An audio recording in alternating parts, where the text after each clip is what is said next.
प्रिय विद्यार्थियों, YouTube channel में आपका स्वागत। मैं हूं Bhuraram, associate professor and office sitting principal, government college Abu road.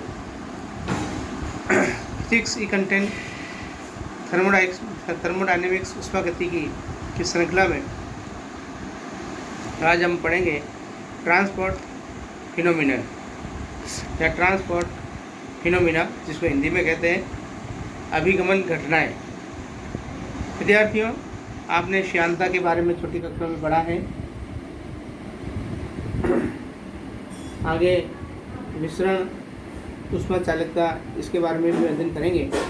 तो आपने पढ़ा होगा, जैसे ही विस्कोसिटी का नाम आता है तो आपको शहद, ग्लिसरीन याद आता है, कोलतार वगैरह। ये सब एक गाढ़ी वस्तुएं हैं जिसको अपन यदि गिराएं तो धीरे धीरे आगे गति करती है।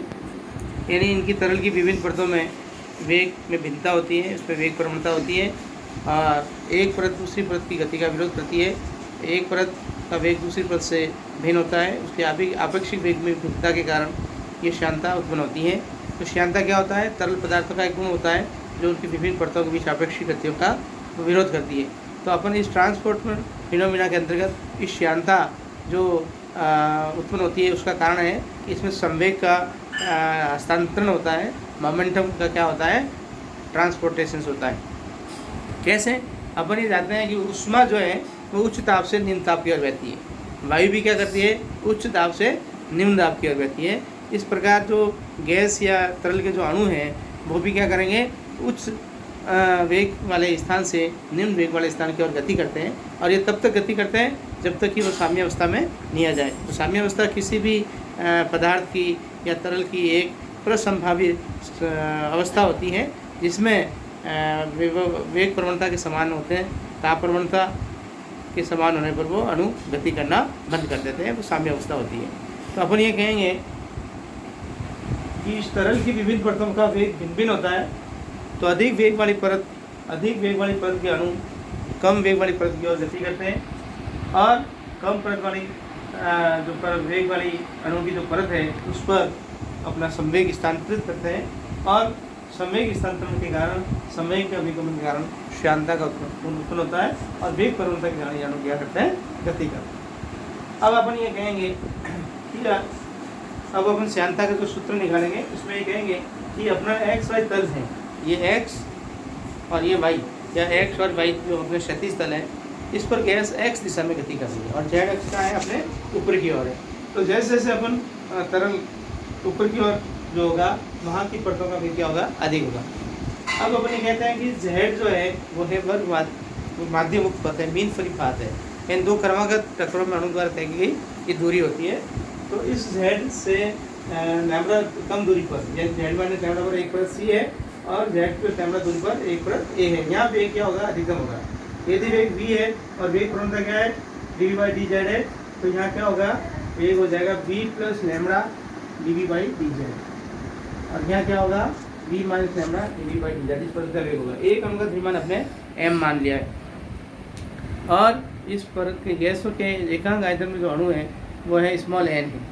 तो अपन ये कहेंगे कि अपन एक ऐसा सिलेंडर की कल्पना करें जिसका क्षेत्रफल एकांक हो और उसकी लंबाई c बार हो, तो उसका आयतन क्या होगा? c बार होगा, और उसके एकांक आयतन में अणुओं की संख्या, उस आयतन में अणुओं की संख्या कितनी होगी? n इंटू c बार होगी। अब ये अणु जो है n c बार अणु जो है वो तीनों दिशाओं में x, y और z दिशा में स्वतंत्र गति करेंगे। तो एक पर्टिकुलर दिशा में अणुओं के जाने की संभावना कितनी होगी? 1/3 n c बार। और अब x अक्ष में भी प्लस x और माइनस x, z एक्स में भी प्लस z और माइनस z। तो इन वापस प्लस और माइनस अक्षों की ओर जो अणु गति करेंगे, एकांक क्षेत्रफल पर सेकेंड वो होगा 1/6 c bar into v, c bar into n, sorry, या n इंटू c बार, ये अणु गति करेंगे। अब अपन ये कहेंगे कि परत A है, यहाँ वेग ये है, तो एक अणु का संवेग कितना होगा? m into v plus lambda dv by d z. m into, इसको अपन थोड़ा v कर देते हैं क्योंकि अपने v लिखा है, v plus lambda dv by d Z. अब अपन कहेंगे कि A परत से अणु कितना आ रहा है? n6 c बार बटा 6, ये अणु एकांक क्षेत्रफल से पर सेकंड यहाँ आ रहे हैं। इतने अणुओं द्वारा एक अणु द्वारा इतना दिया जाता है समय, इतना अणु द्वारा किया जाएगा इतने अपन इसको मल्टीप्लाई कर देंगे, तो क्या होगा 1/6 NC bar m v plus lambda dv by dt। अब ये अणु यहाँ से यहाँ आते हैं और इसको क्या कहते हैं अपना समय स्थानांतर है v पद को। अब अपन क्या करेंगे कि इस पद से 1/6 NC बार अणु क्या रहता है ऊपर की ओर गति करते हैं, तो इस v पद को प्रति सेकंड कितना समय का हस्तांतरित करेंगे, वही 1/NC bar into m v minus lambda dv by dt।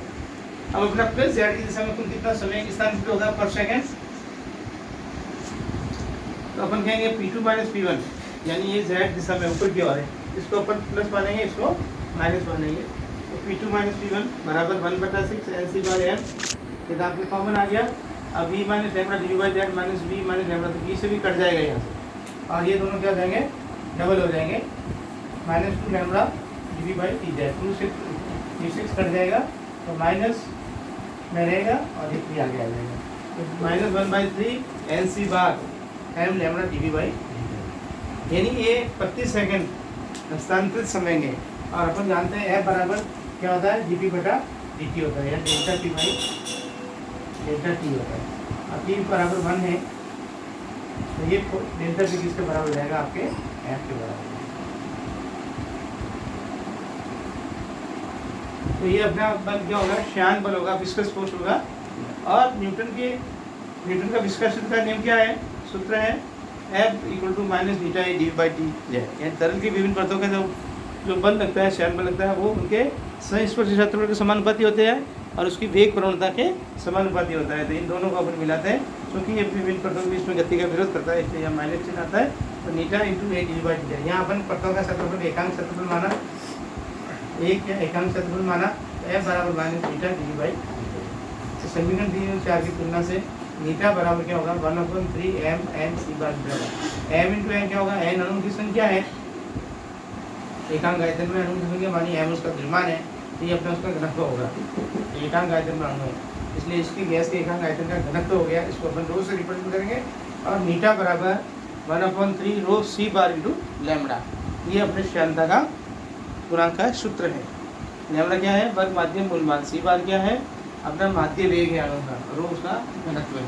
तो इस प्रकार अपने x तल में ये तरल बह रहा है और z अक्ष की दिशा में ये क्या है विभिन्न परतें हैं, और परतों का वेग क्या है भिन्न भिन्न है। वेग में भिन्नता कारण वेग प्रवणता उत्पन्न हुई, और वेग प्रवणता कारण ये अणु गति करते हैं और अपना समय स्थानांतरित करते हैं, और समय के हस्तांतरण से ही ये श्यानता उत्पन्न होती है। इस प्रकार ऊर्जा के ताप में विभिन्नता के कारण क्या होगा, ऊर्जा या उष्मा का स्थानांतरण से उष्मा चालकता उत्पन्न होगी, और घनत्व में विभिन्नता के कारण जो अणु एक स्थान से दूसरे स्थान पर गति करते हैं उससे विसरण का गुण उत्पन्न होता है, जो आगे अपन वीडियो में आपको और अच्छी तरह से समझेंगे। आपका धन्यवाद।